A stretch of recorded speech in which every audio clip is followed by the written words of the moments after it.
We've got guitarist slash vocalist Doug Steele on the line from Painkiller Bookings and Promotions current band of the month, Flatstick. How are you, Doug? Cheers for chatting with me. Oh yeah, thank you for having me.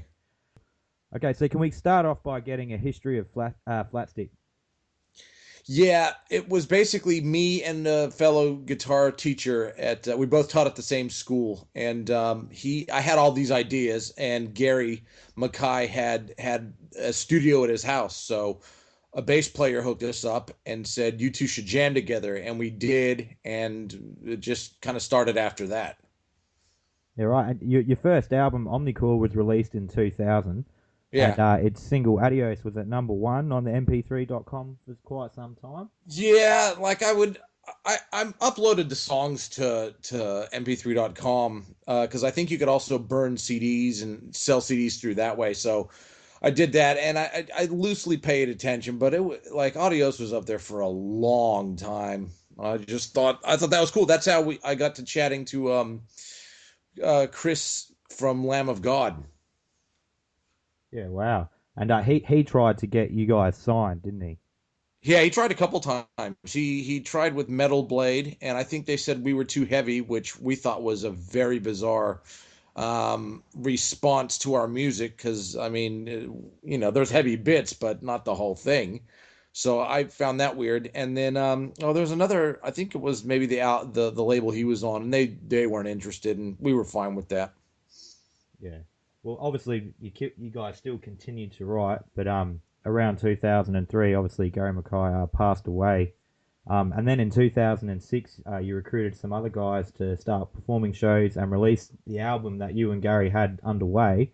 How come that particular version of the project never came to be? Okay, with the band, it was actually kind of ridiculous. A couple of members didn't get along, so one guy cracked the shit and quit, which was ridiculous.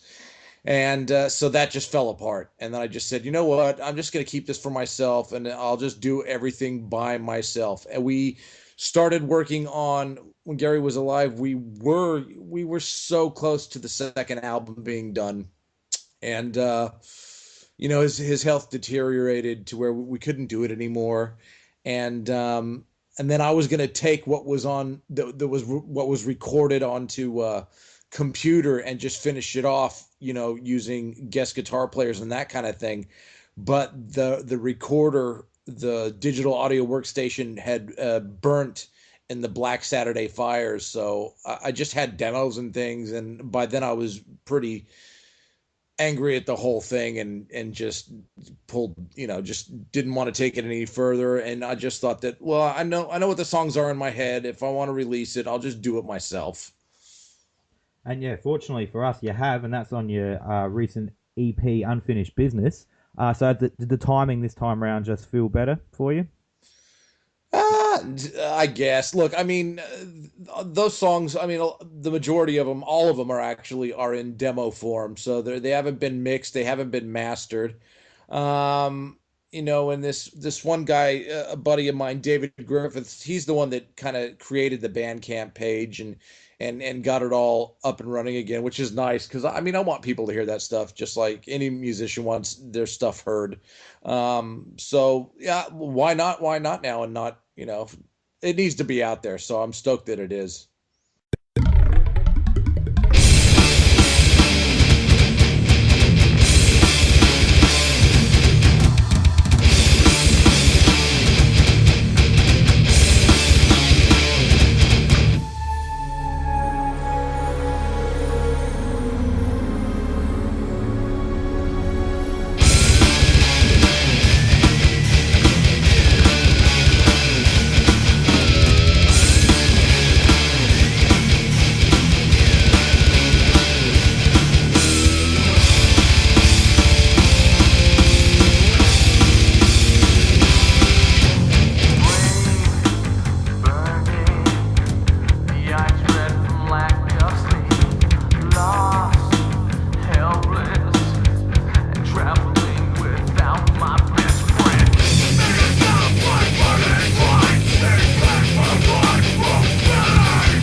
did you make many changes to the songs, or are they still the same as when you and Gary wrote them?